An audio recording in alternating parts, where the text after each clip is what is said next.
हमारी जिंदगी छोटे छोटे समय के भागों में बटी हुई है। हमारी जिंदगी में कई दिन, कई घंटे, कई मिनट और कई सेकंड होते हैं।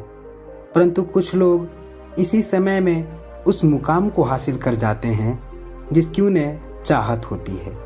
वे समय का सदुपयोग करते हैं और अपने जीवन में सफल हो जाते हैं। एक गांव में एक गरीब आदमी रहता था।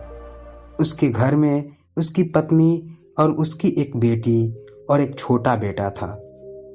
उसकी पत्नी दूसरों के घर में काम करके अपने परिवार का खर्चा चलाती थी। उसका पति, जिसका नाम रामू था, रामू दिन भर नशे में डूबा रहता था और दूसरों के साथ अपना समय बर्बाद किया करता था। कहीं इधर ताश के पत्ते खेलता दिखता था तो कहीं उधर लोगों के दरवाजे बैठकर गपशप मारा करता था। अपने परिवार का ख्याल उसे बिल्कुल नहीं था।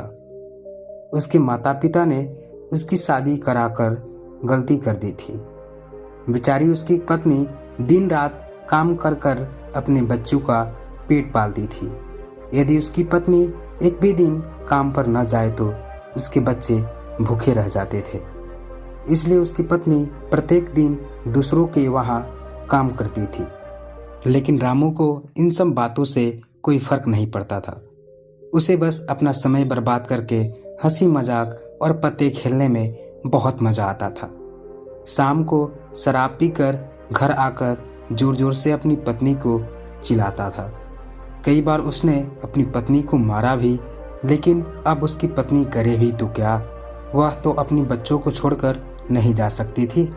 रामू को जो कोई भी समझाता था कि रामू कुछ कार्य करा करो, पैसे कमाया करो, अपने परिवार का खर्चा तो उठाओ, तुम्हारे 2 बच्चे हैं, तुम्हारी पत्नी है, उनकी देखभाल करो, ऐसे अपना समय बर्बाद क्यों करते हो। रामू उसके ऊपर बिगड़ जाता था और कहता, तुम्हें इससे क्या लेना देना, मैं कुछ भी करूं, यह मेरा जीवन है, मैं तुम्हारे घर में खाता हूं क्या।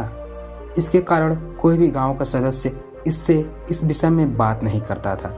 वह सुबह खाकर निकल जाता था और रात में शराब पीकर आता और अपनी बीवी के ऊपर गुस्सा करता था। ऐसे ही कुछ दिनों तक चलता रहा।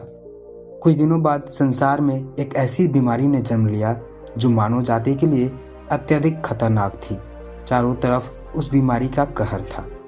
आप सब जानते होंगे, मैं कोरोना वायरस की बात कर रहा हूँ। जब सरकार द्वारा लॉकडाउन लगा दिया गया था, तब चारों तरफ लोगों का एक दूसरे के वहाँ आना जाना बंद हो गया था। सारे कार्य, सारी फैक्ट्रियाँ, सारी गाड़ियाँ इत्यादि बंद हो गए थे। अब रामू का परिवार भूखा मरने लगा था, क्योंकि उसकी पत्नी जो रोज कमाने जाती थी वह अब किसी के घर इसी कारण नहीं जाती थी कि कहीं इस बीमारी की वजह मैं न बन जाऊं। लोग उसे अब काम पर बुलाना बंद कर दिए थे। उसके परिवार में अनाज का एक दाना भी नहीं था और उसके घर में कुछ पैसे भी नहीं थे। अब वह क्या करता। उसका छोटा बेटा भी बीमार हो गया था। उसके बच्चे की तबीयत ज़्यादा खराब हो गई थी। तब भी रामू को समझ आया कि अपने परिवार को ध्यान देना चाहिए। उसने बच्चे को अस्पताल ले जाने की सोची, परंतु उसके पास पैसे नहीं थे। उसने गांव वालों से पैसे मांगने गया। गांव वालों ने कहा, पहले कहने पर तो हम लोगों को ही जली कटी सुना देते थे, अब इस लॉकडाउन में हमारे पास कहाँ से पैसे आए, यही कह वह लौटा देते थे।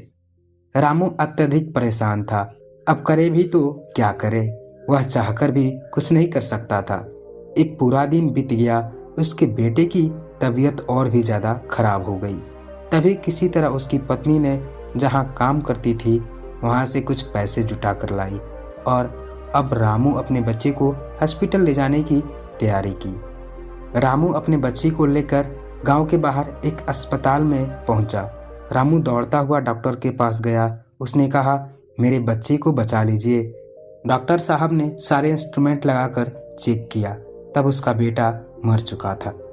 डॉक्टर साहब ने यह बात रामू से कहा, यदि तुम अपने बच्चे को 10-15 घंटे पहले ले आते तो मैं तुम्हारे बच्चे को बचा लेता। मुझे बहुत दुखी होकर कहना पड़ रहा है कि मैं तुम्हारे बच्चे को बचा ना सका। रामू यह सुनकर उसके पैरों की तले नीचे से ज़मीन खिसक गई। वह रोने लगा। उससे कहने लगा, यह सब मेरी गलती है। मैंने जीवन में कुछ नहीं किया, सिर्फ अपना समय बर्बाद किया है।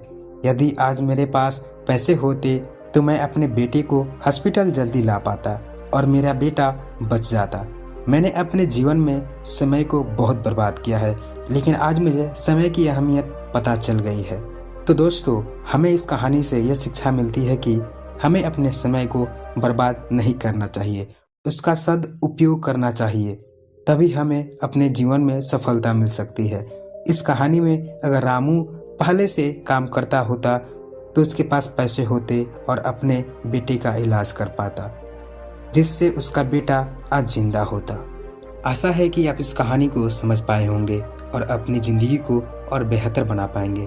ऐसे ही नॉलेजेबल कहानियाँ सुनने के लिए इस चैनल को सब्सक्राइब जरूर कर लीजिए। जय हिंद।